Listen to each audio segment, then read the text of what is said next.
Hey, hey, hey! This is Sunday Sweet Sunday. Ito po si Alwin Ignacio, the diva that you love. Kasama ko ang aking kaibigang bonggang-bongga. Glenn si Bongga. Ito po ang The Kitty Show, ang Taraya Talakayan Showbiz Edition.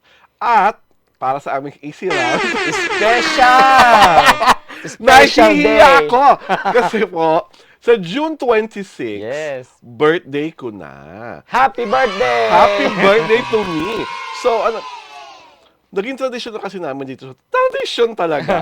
Nung po nagkaarawan ng aking kaibigang si Alex Brosas na on medical leave, bago siya nagkaarawan, nagkaroon rin kami ng parang Q&A. Kung paano siya napunta sa mundo ng showbiz at mga bagay na kung ano-ano pa.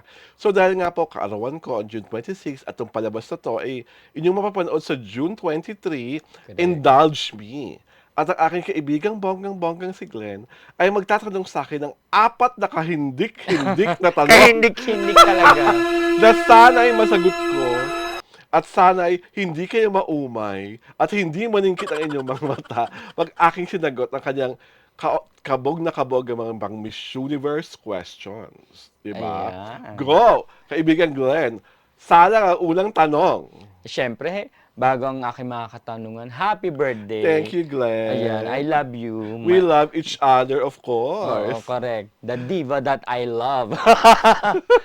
Ayan, syempre, ang unang tanong natin, bigyan muna natin ng parang backgrounder ang mga Nanonood viewers sa atin, natin, di ba? yes. Sa mga The Titi Show viewers natin. Paano ka nga ba napasok sa showbiz at Yes. saka sa Naging sa writer. pagsusulat? Oo. It was actually a happy accident. If I remember it right, si Miss Bibsy Carballo, yung Okay. dating manager, nagkaroon siya ng talent na itatago ko sa pangalang Richard Signey. Okay. Sabi ni Ma'am Bibsy, gawan mo naman ng Q&A interview si Richard Signey. But prior to all this, ako po ay nagkatrabaho dahil sa Metropolitan Theater bilang PR assistant.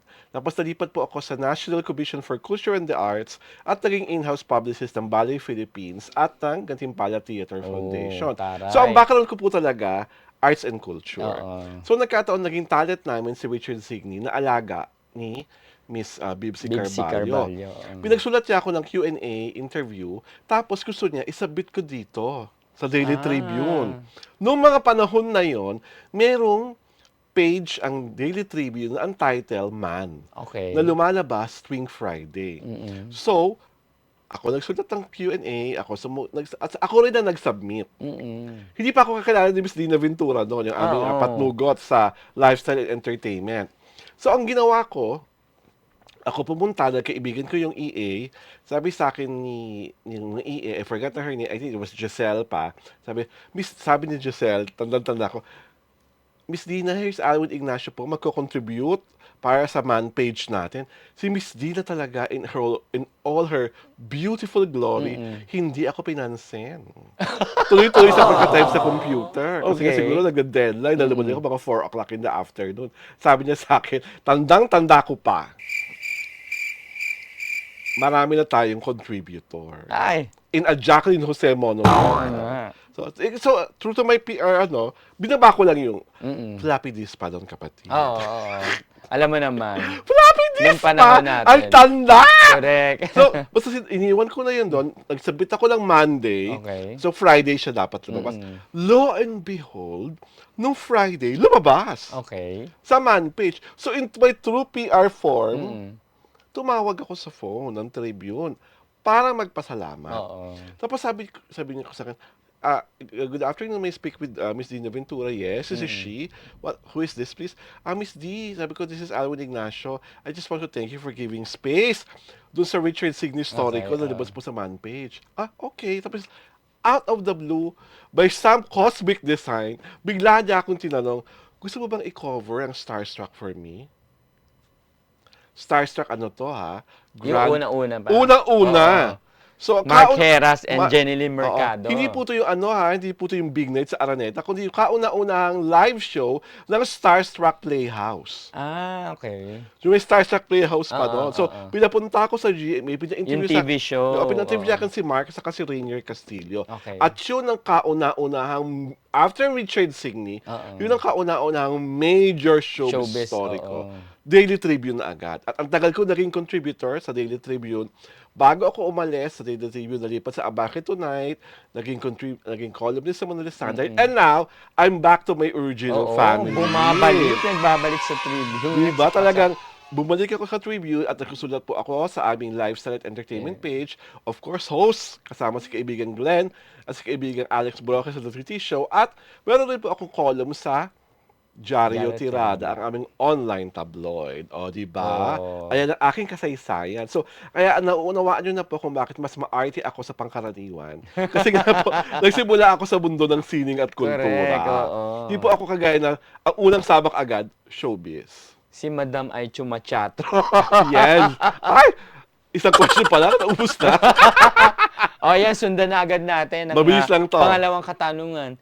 Sino ang unang, syempre, pagpasok mo ng showbiz, sino ang unang naging showbiz crush mo? Ang unang showbiz crush ko agad talaga, bata pa ako noon, Aga Mulak. Okay. Aga Mulak. Parang feeling ko nga, ang tagal-tagal ng relasyon namin ni Aga Mulak. Ang tagal-tagal ko siyang minahal. Ang tagal-tagal na naging matibay ang aming relasyon kasi ako lang ang nagmamahal sa kanya at hindi niya ako kakilala.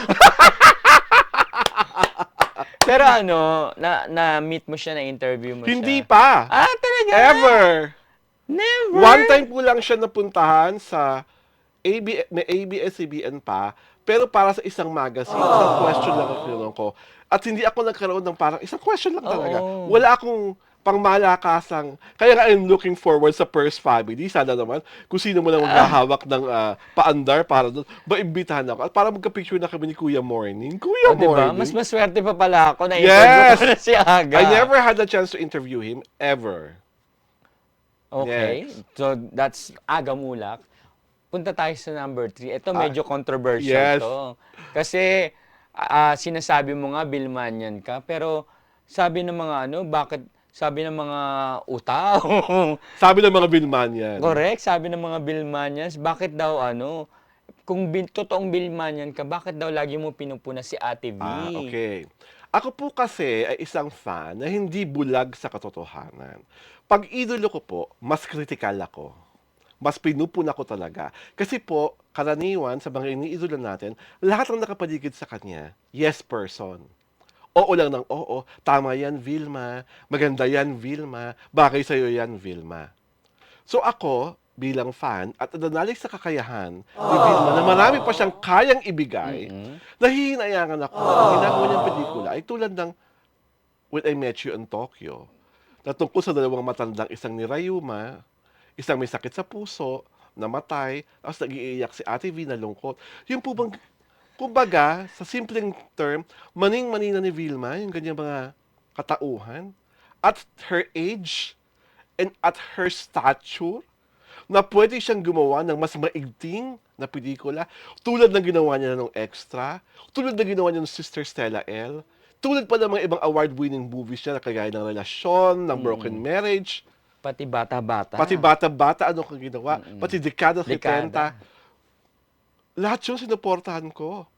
At wala akong comment na anghang o makasakit kay Vilma. Kasi nga, nakikita ko na on her own, pinapanday niya pa at lalo niyang pinapatunayan sa kanyang sarili na she is hungry for better roles. Ang dating ko po kasi sa akin ng When I Met You in Tokyo, bread trip. At kaibigan niya ang mga producer. Parang breeder. Kaibigan niya ang mga producer. Kaya hindi siya makatanggi. At her age, pwede na siyang gumawa ng grabe pang role. Yung role na talaga pag nakita mo, si Vilma talaga to. Talagang ito. Pero ganon. At saka considering na hindi na siya ganun kadalas gumawa ng movie. Tapos ganun pa ang pelikulang gagawin na i-offer sa akin. So kung kayo pong mga Vilmanian, ligayang-ligaya kayo sa ganyang klaseng pelikula ni Vilma, nirerespeto ko po kayo. At sana rin po, kung nagsasabi ako ng mga opinion against Vilma, it's not because I hate her, but it's because I hate yung mga ginagawa niya. Na parang nanghihinayang ako sa kanyang husay at galing bilang actress. Na ganun lang ang gagawin. Hindi ba? Nakita niyo naman yung Sister Stella, nakita niyo ang Dekada, nakita niyo ang Bata-Bata. And you know what I mean? Meron pang pwedeng gawing mas mahusay si Vilma. So I'm looking forward na sa pelikula niya with Antoinette, di ba? Gagawa siya ng pelikula kay Dan Villegas at kay Antoinette Hadaune. Alam ko may project siya with Eric Mati. So I'm looking forward to these other films na in the making para naman manalig ako talaga na ginagawa ni Vilma ang dapat niyang gawin nang maging mahusay na aktres. Yes. At hindi lang yung basta putyo-putyo movie. Opinion ko po to ha. At mas kilala ko po ang sarili ko. Pwede pong ipagpilitan sa akin na Noranian ako. Pero, in-acknowledge ko po ang kadakilaan ni Nora bilang actress. Kasi po si Nora, kahit anong role tatanggapin. Basta challenging, basta out of the box. Yeah. Wala siyang pakialam kung kumita ang pelikula niya o hindi. Basta gagawin ko ang mga bagay-bagay na magpapalabas palalo ng aking acting at uhusay bilang actress. Kaya nga po siya pambansang alagad ng sining, di po ba?